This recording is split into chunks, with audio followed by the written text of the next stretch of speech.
राम राम जी सभी भाई बहनों को। मैं हूं बाबा रामदास और आप देख रहे हैं बाबा की खरी खोटी। मेरे साथ है भाई अनिल सिंह जी।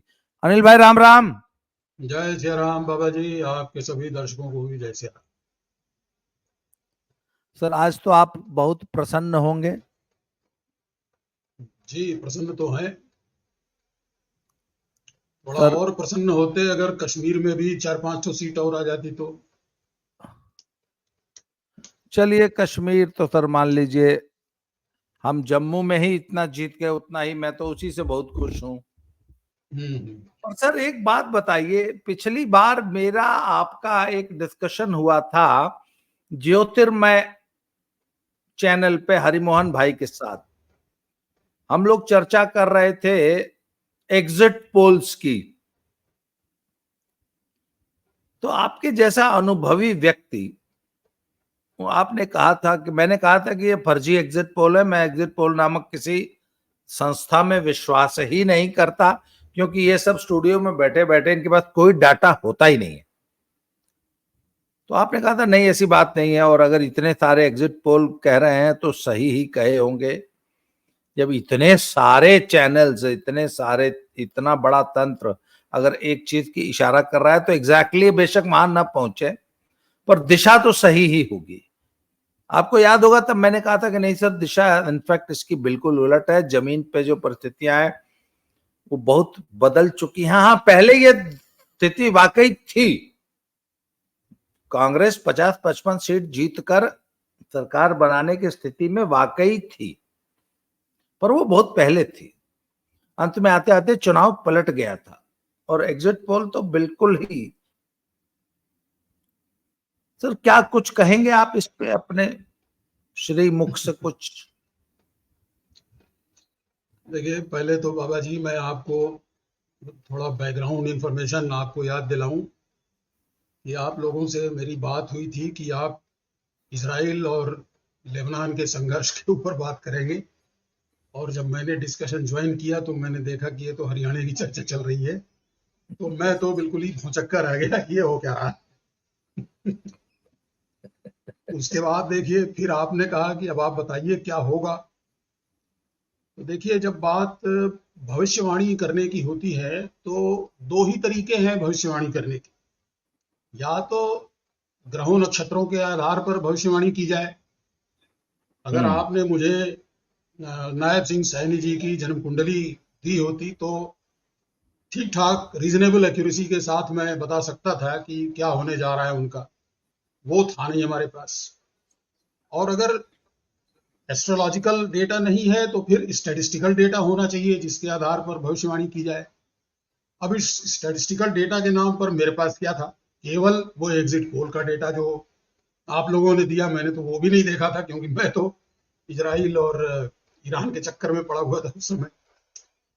तो अब हमारे पास कहने के लिए केवल वही सूचना है कि 4-5 एग्जिट पोल करने वाली एजेंसीज जो हैं वो ये बता रही है। तो यहाँ पर भी मैंने अपने अनुभव के आधार पर, क्योंकि हम भी अब चुनाव देखते देखते और चुनाव समझते समझते 30-35 साल करीब करीब हो गए। और ये एग्जिट पोल वगैरह से शुरू हुआ है तो 20-25 साल हुए होंगे, हमारे आंख के सामने की बात है।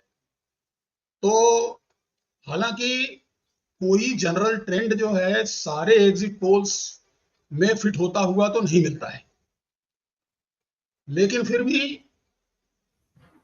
जो हमने 50 एग्जिट पोल जो देखे होंगे अभी तक, उनमें से दो चार को छोड़ करके ये ट्रेंड, जो ट्रेंड देखा गया है वो यही है कि अगर सारे एग्जिट पोल एक डायरेक्शन में जा रहे हैं तो फिर वो डायरेक्शन उनका ठीक होता है। और उसी डायरेक्शन में जो मैक्सिमम जो प्रेडिक्ट कर रहा है, जैसे मैं आपको उदाहरण दूं कि 2017 का उत्तर प्रदेश विधानसभा का चुनाव ले लीजिए। तो एक दो तो बिल्कुल एकदम बदमाशी वाले एग्जिट पोल, वो तो 150-160 की बात कर रहे थे। उनको अगर निकाल दिया जाए तो बाकी जो एग्जिट पोल हैं वो 220, 250, और सबसे जो आगे गया था एग्जिट पोल वो इनका था, टुडेस चाणक्य वालों का 285। तो वही ट्रेंड था। सारे जो है वो एक डायरेक्शन में जा रहे थे और उसी डायरेक्शन में जो मैक्सिमम जिसने प्रेडिक्ट किया था उसके भी आगे जा करके फाइनल रिजल्ट आया। तो एग्जिट पोल का डेटा और अपना पुराना अनुभव दोनों को मिला करके जो कहा जा सकता था वो यही था। बाकी क्या होगा, ये अगर आप न तो एस्ट्रोलॉजी का इस्तेमाल कर रहे हैं न स्टैटिस्टिक्स का इस्तेमाल कर रहे हैं तो आप केवल गेस कर रहे हैं, और अगर गेस कर रहे हैं तो फिर तो भाई your guess is as good as mine.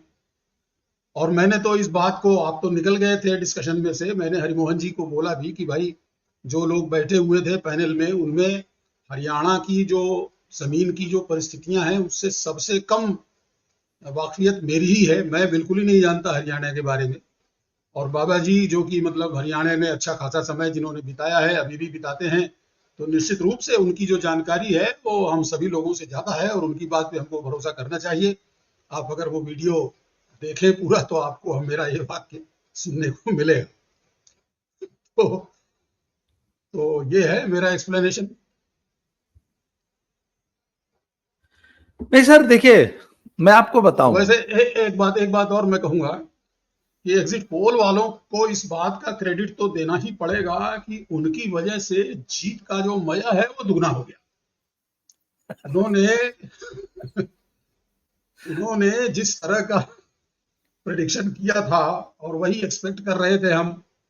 और ईमानदारी की बात हम बताएं आपको कि 10 साढ़े 10 बजे जब ट्रेंड एकदम पलट गया तब भी मुझे विश्वास नहीं हो रहा था कि ये पलटने जा रहा है। वाकई अंतिम परिणाम में भी जो है यही रहेगा।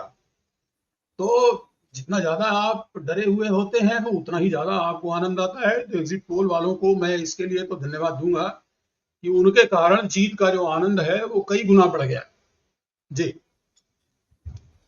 सर मैं आपको अपना निजी अनुभव बताऊं कि मैं तो, चूंकि मेरा पूरा का पूरा एनालिसिस, देखिए एग्जिट पोल और जो पूरा मीडिया और समाज जो धारणा बना रहा था हरियाणा को लेके, वो सिर्फ एक तथ्य पे बना रहा था कि एंटी इनकम्बेंसी फैक्टर के कारण कांग्रेस जीत जाएगी।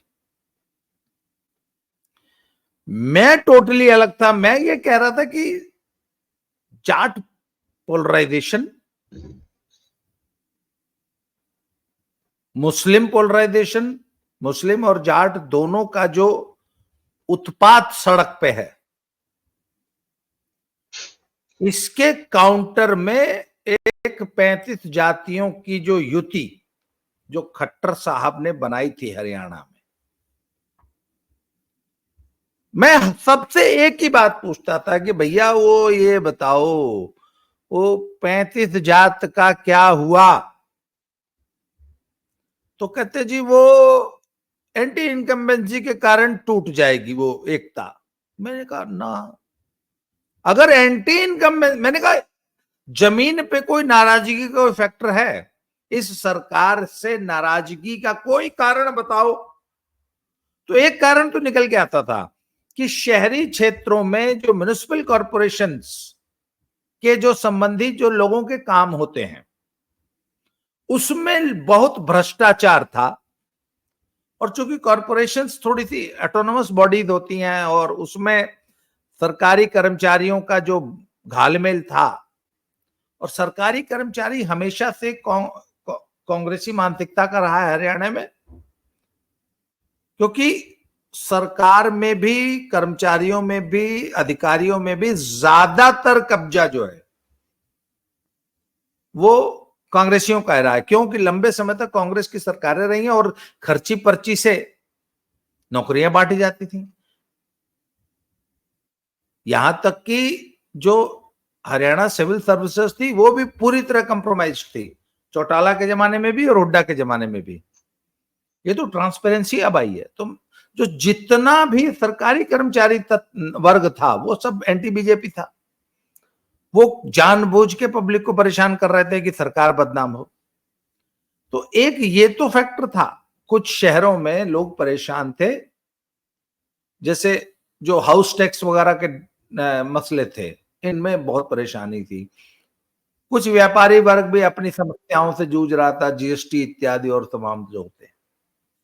इसके अलावा समाज में, आम जनता में, स्पेशली ग्रामीण जनता में जो कल्याणकारी योजनाएं खट्टर साहब की थी जिस तरीके से पीडीएस का राशन डिस्ट्रीब्यूशन, आयुष्मान कार्ड, बिजली, पानी और जो सुविधाएं हैं, जो कल्याणकारी योजनाएं हैं, वो पूरी तरह बहुत ही ट्रांसपेरेंसी के साथ जमीन पे काम कर रही थी। तो मैं हमेशा लोगों से एक ही बात पूछता था कि पब्लिक क्यों नाराज है? बोला खट्टर ने नाश कर दिया। अरे मैंने कहा बताओ तो सही, क्या नाश किया? हरियाणा का नाश कर दिया खट्टर ने, क्या? ये कोई बताने को तैयार नहीं होता था। तो मैंने कहा इसका मतलब किसी किस्म की कोई नाराजगी तो है नहीं कि सरकार को बदल दी जाए। सरकार बदलने का सिर्फ एक फैक्टर था, एंटी इनकम्बेंसी। तो मैं हमेशा कहता था कि यार देखो, एंटी इनकम्बेंसी जो थोड़ी बहुत थी वो लोकसभा में धुल गई, इसलिए कोई एंटी इनकम्बेंसी नहीं है। और जो जाट पोलराइजेशन है, मैंने कहा ये चुनाव तुमको जाट जिताएंगे, हुड्डा समर्थक जिताएंगे, हुड्डा समर्थकों का उत्पात जिताएगा, हुड्डा जिताएगा।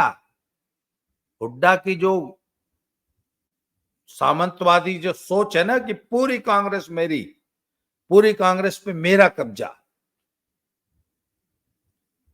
शैलजा को, किरण चौधरी को, सुरजेवाला को, इस राहुल गांधी को, प्रियंका गांधी को, जितने भी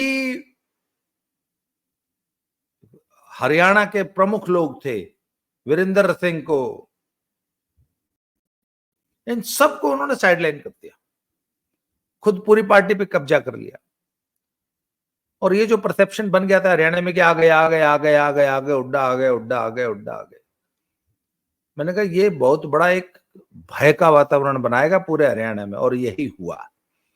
तो हुड्डा के पोलराइजेशन के जवाब में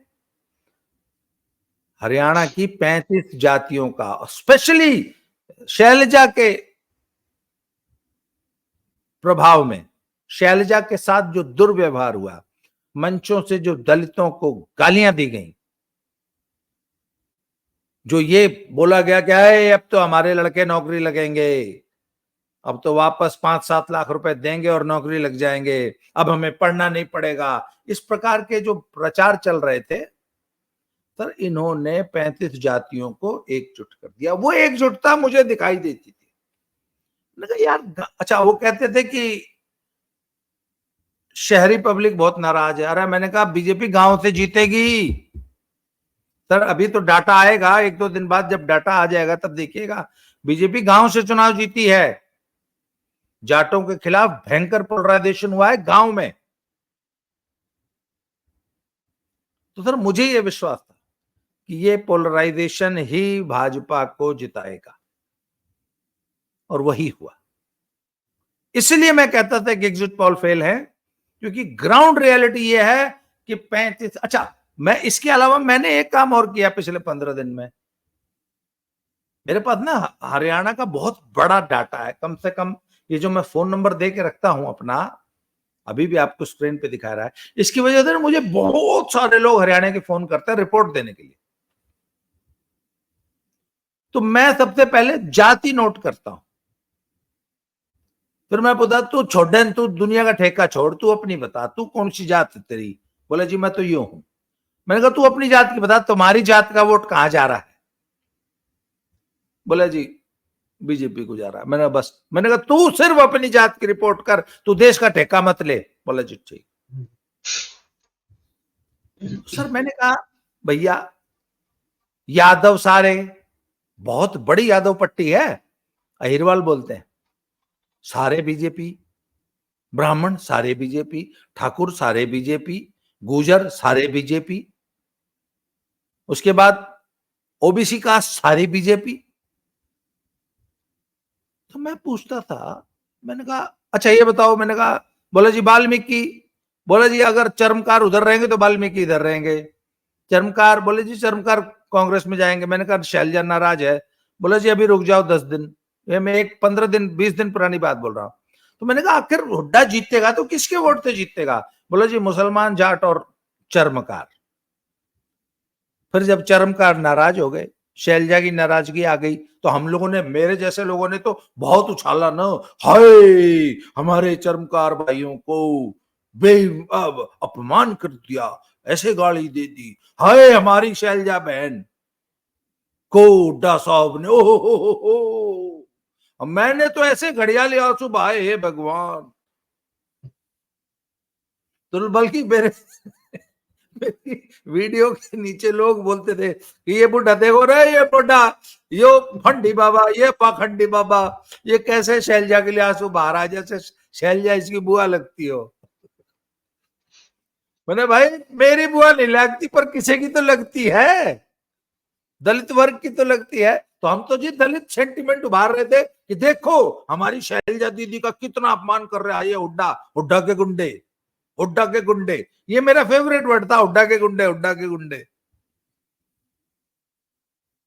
तो सर दलितों को ये बात समझ में आ गई कि हमारी दीदी का तो अपमान हो गया, हमारी शैलजा जिज्जी का। दलित पलट गए। तो मैंने कहा यार एक बात बताओ, क्या सिर्फ जाटों और मुसलमानों के बल पे चुनाव जीता जाएगा? मैंने कहा एक बात बताइए ना, क्या सिर्फ जाटों और दलित मुसलमानों के बल पे आप चुनाव जीत लेंगे? मैंने कहा दलित तो पलट गए। जब दलित पलट गए तो ये खबर 10 दिन पहले आ गई थी। मैंने कहा फिर कैसे यार कांग्रेस जीत जाएगी, आप बताओ ना। अच्छा मैं हमेशा एक बात पूछता था, जब जाटों से मेरी बहस होती थी ना, मेरे बहुत सारे हजारों फ्रेंड जाट भी है, तो मैं उनसे पूछता था अच्छा चल मैंने मान लिया तू, किसके वोट से, वो वोट तो बता कहां से आएंगे? बोले सारी जनता वोट देगी, सारी दुनिया वोट देगी, खट्टर ने देश का नाश कर दिया, मोदी ने देश का नाश कर दिया। मैंने कहा बता तो सही कैसे? मैंने कहा आयुष श्योर 35 जातियां तुमको वोट देंगी? बोले हाँ देंगी। हुड्डा समर्थक यही मानता था देंगी। मैं कहता था भाई नहीं दें। बोले जी हमारे, बोले तुम्हारे मुंह पे कहती हैं। सर जुलाना, जुलाना हलके में, विनेश फोगाट के हलके में एक छोटी सी मीटिंग रखी गांव में। उस मीटिंग में, उसमें ब्राह्मण समाज और कुछ दलित समाज, ओबीसी समाज के 2-3 लीडर्स आए थे, और गांव वाले एक्सपेक्ट कर रहे थे कि 100, 200, 300 लोग आएंगे उस मीटिंग में। उस मीटिंग में आए 20 लोग। तो लोगों ने फोन किया अरे भाई आ जाओ, गांव का एक भी आदमी नहीं आया। तो फोन आया, उन्होंने बोला जी आप चिंता मत करो, इस मीटिंग में हम नहीं आ सकते, इस मीटिंग में हम नहीं आ सकते, पर वोट आपकी है। क्यों नहीं आ सकते जी? अगर गांव की मीटिंग में आ गए दलित, ओबीसी या अन्य लोग, उनकी आंख में चुभते हैं ना कि अच्छा ये बीजेपी की मीटिंग में आया। तो सर बीजेपी की मीटिंग्स में कोई भीड़ नहीं होती थी, बीजेपी कोई नारे लगाने नहीं आता था, परंतु अंदर से लोग डिसाइड कर चुके थे कि वोट हमने बीजेपी को ही देना। तो सर हुड्डा की मीटिंग में उमड़ती हुई भीड़, हुड्डा की भीड़ में 70% ऐसे लोग होते थे जिन्होंने हुड्डा को वोट नहीं दी, पर गांव के जाटों, नंबरदारों, सरपंचों, प्रभावशाली लोगों के दबाव में लोग उन मीटिंगों में जाते थे। वो वोटर थे सारे बीजेपी के, पर मीटिंगों में तो हुड्डा की मीटिंगों में भीड़ उमड़ती थी, बीजेपी की मीटिंगें खाली रहती थी। क्यों? सर यही तो बीजेपी के वोट बैंक का कैरेक्टर है हरियाणा में। इसको वो आपका एग्जिट पोल और वो जो चुनाव की मशीनरी है और वो जो पूरा मीडिया है ना, वो पढ़ ही नहीं पाता। वो कहते हैं जी आंधी चल रही है। वो आखिर देवेंद्र, वो जो कौन सलीम यादव है, उसने बोला कि हवा है, आंधी है, सुनामी है कांग्रेस की। तो अगर हवा हुई तो 45 सीट, आंधी हुई तो 55 सीट, सुनामी हुई तो 65-70 सीट। ये बोला है ना सलीम यादव ने। तो उसको वही सुनामी दिखाई दे रही थी चारों तरफ कि यार हुड्डा की सभाओं में तो बड़ी भीड़ उमड़ रही है। भैया गांव के लोग हिम्मत ही नहीं कर पाते बीजेपी और आरएसएस की बैठक में जाने की। क्यों? उनको गांव में रहना है, जाटों से कैसे बिगाड़ लें।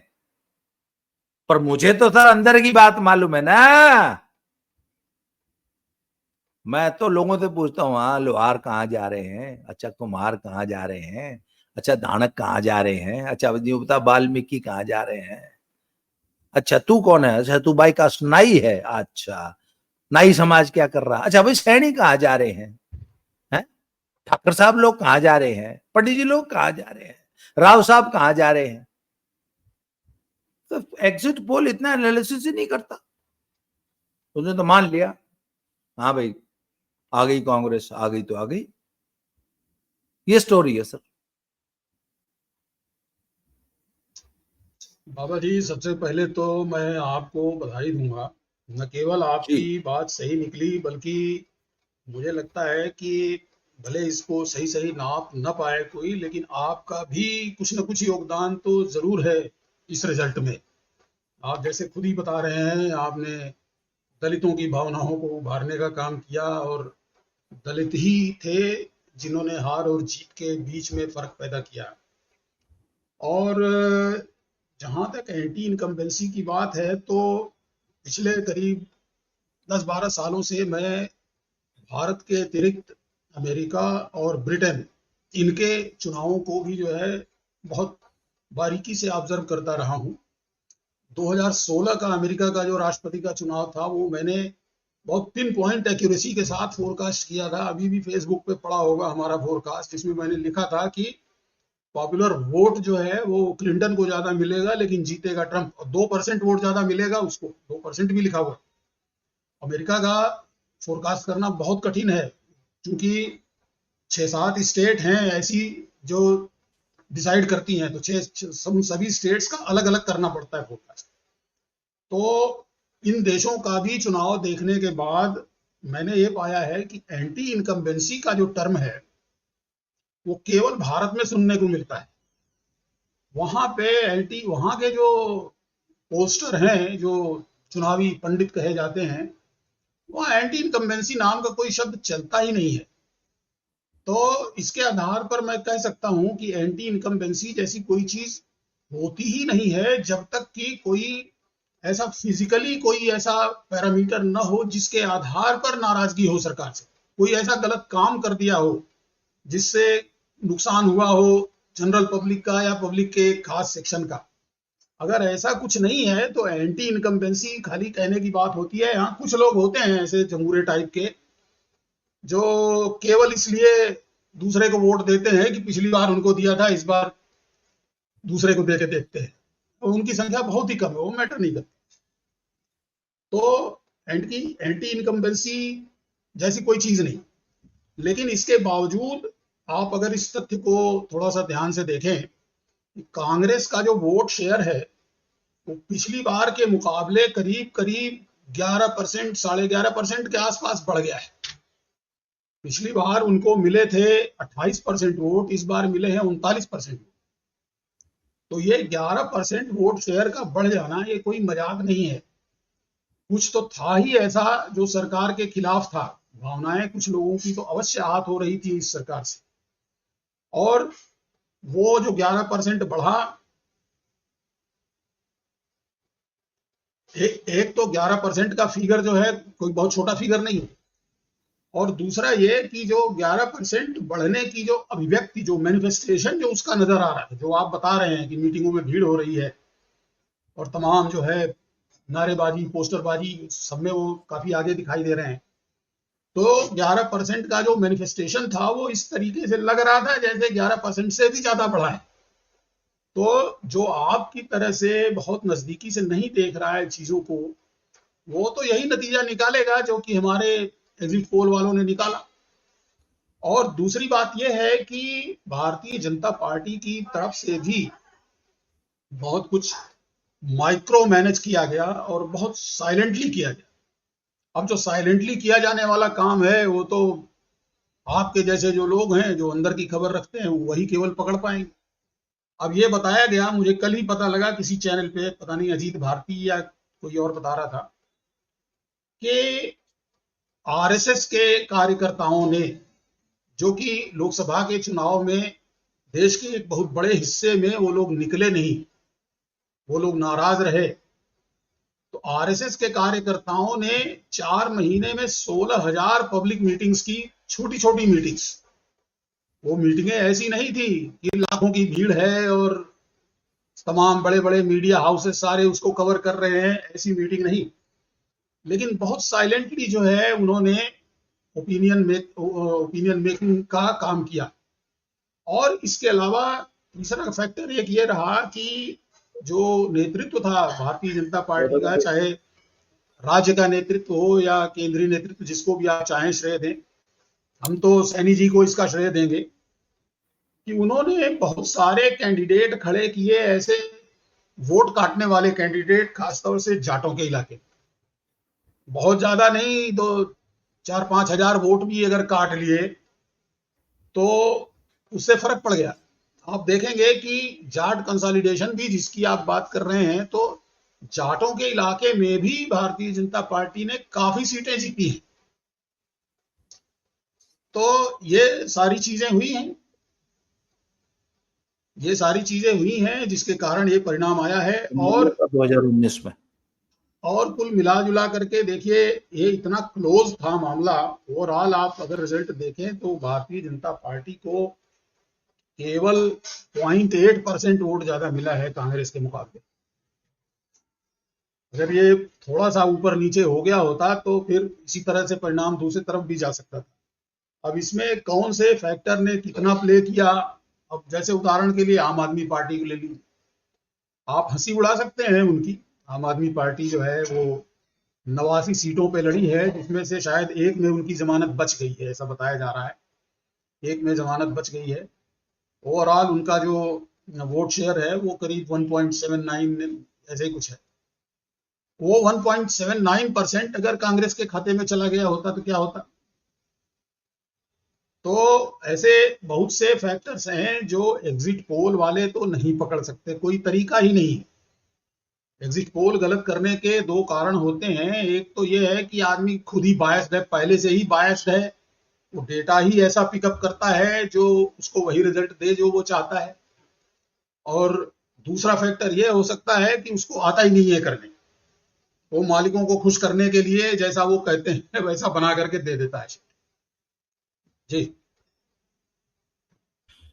अभी आपने एक बड़ा इंपॉर्टेंट डाटा शेयर किया कि कांग्रेस का जो वोट परसेंट है वो 28% से बढ़ के लगभग 40% हो गया, 11.5 या 12% का इजाफा हुआ। पर 3-3.5% वोट बीजेपी का भी बढ़ा है। जी, जी। पर सर उसमें एक बहुत इंपॉर्टेंट फैक्टर है जिसको हमें नहीं भूलना चाहिए कि 2019 के चुनाव में सर 15 पर 14.5 दशमलव कितना 8%, 14.8% के आसपास जजपा ने वोट लिया था, जो कि इस चुनाव में 1% पे चली गई पार्टी। और 2.5% वोट लिया था इनेलो ने, तो इनेलो और जजपा मिला के लगभग 16-16.5% की पार्टी थी 2019 में। 2014 में यही 24% की पार्टी थी। तो जब 2014 में इनेलो ने 24% वोट लिया था तो कांग्रेस को 20% मिला था। फिर इनेलो और जजपा का जब बंटवारा हो गया 2019 में, इसके बावजूद जजपा की हवा थी, तो जजपा 15% के आसपास की पार्टी थी, 2.5% पे चली गए थे इनेलो, क्योंकि बाप बेटा तो जेल में थे। तो सर तब कांग्रेस आई थी 28% पे, क्योंकि इनेल भाई जाट दो जगह बंटता है। जाट की मूल पार्टी देवीलाल की पार्टी थी इनेलो, जब इनेलो खत्म हुई तो 10% इनेलो का वोटर कांग्रेस में आ गया, तो 20% से 28% पे 8% बढ़ी। 2019 में जो लगभग 16-17% वोट इनेलो जजपा का था, वो इस बार 2-3-4% पे सिमट गई, दोनों पार्टियां मिला के।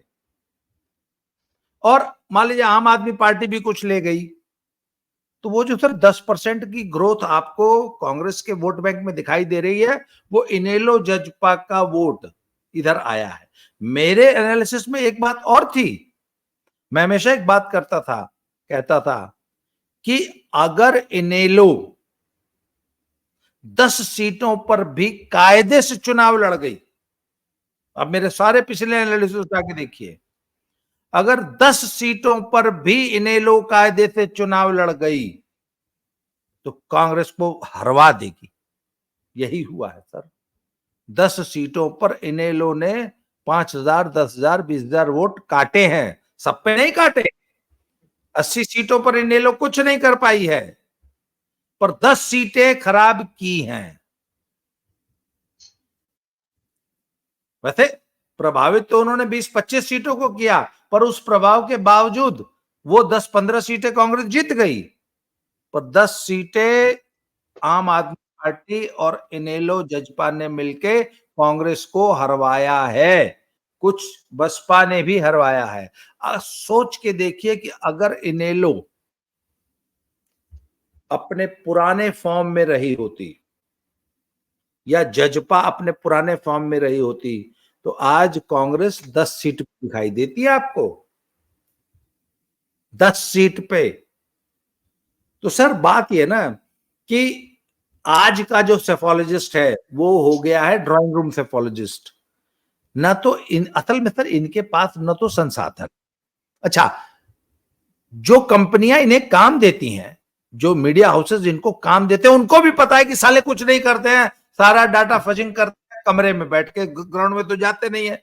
तो वो पहले जिस काम के 100 रुपए देती थी 5 रुपए में कराती हैं। वो जानती है ये सब जमीन पर जैबे नहीं करेंगे, ये तो फर्जी डाटा देंगे। तो पैसा दिया जाता है कि इतना पैसा लीजिए और हमको जीता हुआ दिखाइए। तो एक फर्जी पोल सर्वे, एक फर्जी ओपिनियन पोल, एक फर्जी एग्जिट पोल तैयार कर दिया जाता है। मुझे अच्छी तरह याद है सर 2017 के चुनाव में एबीपी न्यूज का दिबांग जैसा प्रतिष्ठित पत्रकार बीएचयू में, वो कौन बनेगा पता नहीं, मुख्यमंत्री टाइप का एक कार्यक्रम कर रहा था और बोलता है कि ये हुआ बीजेपी ऐसे, समाजवादी पार्टी ऐसे, पर मुझे तो चारों तरफ बसपा की हवा नजर आ रही। दिबांग ने ये शब्द बोला था। उस साल खाता नहीं खुला था बसपा का, जबकि दिबांग ये बोल के आए थे, बीएचयू में कार्यक्रम हुआ था कि मुझे तो चारों तरफ बसपा की हवा नजर आ रही। तो सर ये तो इन क्या आप क्यों मेरे मुंह से आप गालियां निकलवाना चाहते हैं आज की पत्रकारिता के लिए? तो सर ये इनकी औकात रह गई है। ये अच्छा सर ईमानदारी से, अच्छा मैं और हमेशा कहता हूं कि हरियाणा जैसे चुनाव में जहां पर आज भी खापों का डिक्टेट चलता है, जहां आज भी घेटो मानसिकता है, जहां आज भी मुसलमानों की तरह एक फतवा आता है और सारा का सारा चुनाव रातों रात पलट जाता है। जुलाना में यही हुआ। लाठर गोत्र का अपना आदमी खड़ा था, सुरेंद्र लाठर, इसके बावजूद लाठर का पूरा वोट विनेश फोगाट को शिफ्ट हो गया कांग्रेस के नाम पे, जाट एकता के नाम पे। तो सर जहां आज भी फतवेबाजी पर वोट पड़ जाता हो, आप उसको कैसे प्रेडिक्ट कर लेंगे? आपने तो कुछ और देखा, आपको क्या मालूम कि आखिरी रात कौन सा फतवा आ जाएगा जो इस बार आया है। सर ये जो 37-38 सीट कांग्रेस की दिखाई दे रही है ना, ये जाट एकता के फतवे के बाद है, नहीं तो 15 सीट पे। मैंने आपसे एक बात कही थी कि ओरिजिनली जब चुनाव शुरू हुआ तो भाजपा 15 में थी, कांग्रेस हुड्डा साहब 70 पे थे, हुड्डा साहब 70 से 15 पे आए हैं, भाजपा 15 से 70 पे जा रही थी, 70 पे जा रही थी भाजपा 3 दिन पहले। वो तो आखिरी दिन, आखिरी रात में जो जाट एकता का जो फतवा जारी हुआ ना सभी खाप पंचायतों से, उन्होंने पूरा का पूरा जाट जितना हो सकता था, 100% तो नहीं होता कंसोलिडेशन, पर वो पूरा जाट कंसोलिडेशन जो है वो कांग्रेस के लिए करके इज्जत बच गई। सर 38 सीट आ गई, नहीं तो ये 18 सीट आती, 15 सीट। सर आपने समय दिया, बहुत लंबी चर्चा हो गई, बहुत बहुत धन्यवाद सर। कुछ कहना हो तो कंक्लूड कर दीजिए, नहीं तो आज की चर्चा समाप्त की जाए। एक ही बात और है जो मैं सोच रहा था कि इस चुनाव में हुड्डा जी ने वही गलती की जो लोकसभा के चुनाव में मोदी जी ने की। एक कारण तो भारतीय जनता पार्टी के स्तर से गिरे हुए परफॉर्मेंस का ये है ही कि हर जगह मोदी जी, हर लाइन में मोदी की गारंटी। तो मोदी मोदी सुनते सुनते जो है पब्लिक भी, उन्होंने भी सोचा कि एक बार इनको सबक सिखाई दिया जाए। और उसी तरीके से हुड्डा जी जो है वो बिल्कुल ऑल परवेसिव, ओमनी प्रेजेंट हो गए थे। उसके बाद इस तरह के परिणाम आना कोई अप्रत्याशित घटना नहीं कही जाएगी। कुल मिला जुला करके बाबा जी मन अति प्रसन्न है।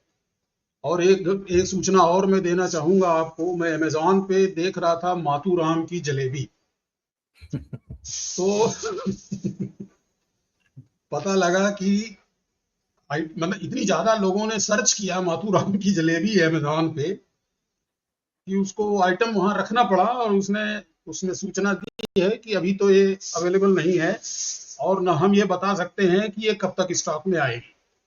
अच्छा, वो 1 किलो जलेबी का जो है वो डब्बे का फोटो बना हुआ है उस पे, जो राहुल जी ने दिखाया, और 3 जलेबियां रखी हुई 1 किलो की, बढ़िया, बहुत ही रेगुलर साइज की।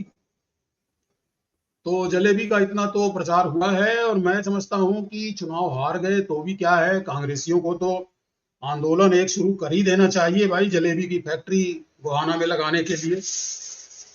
और दूसरी बात ये, मैं उम्मीद करता हूं कि ये जो हम लोग जब बात कर रहे थे ये डॉन कॉर्लियोने के संदर्भ में, उस समय हमने ये कहा था कि एक बहुत ही इंपॉर्टेंट एक पड़ाव होगा हरियाणा का चुनाव, ये जीतना बड़ा जरूरी है।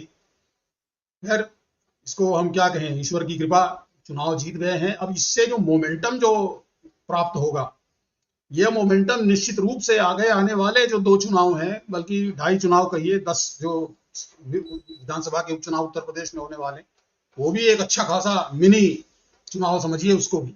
तो आने वाले 2.5 चुनावों में जो है भारतीय जनता पार्टी इसको कैरी करने जा रही है और आगे सब अच्छा ही अच्छा होता नजर आ रहा है मुझको। बहुत बहुत धन्यवाद sir, Anil sir, thank you very much हमको एनलाइटन करने के जय लिए। श्री, और अगली वीडियो में फिर से मिलते हैं। Thank you very much sir. धन्यवाद, जय श्री।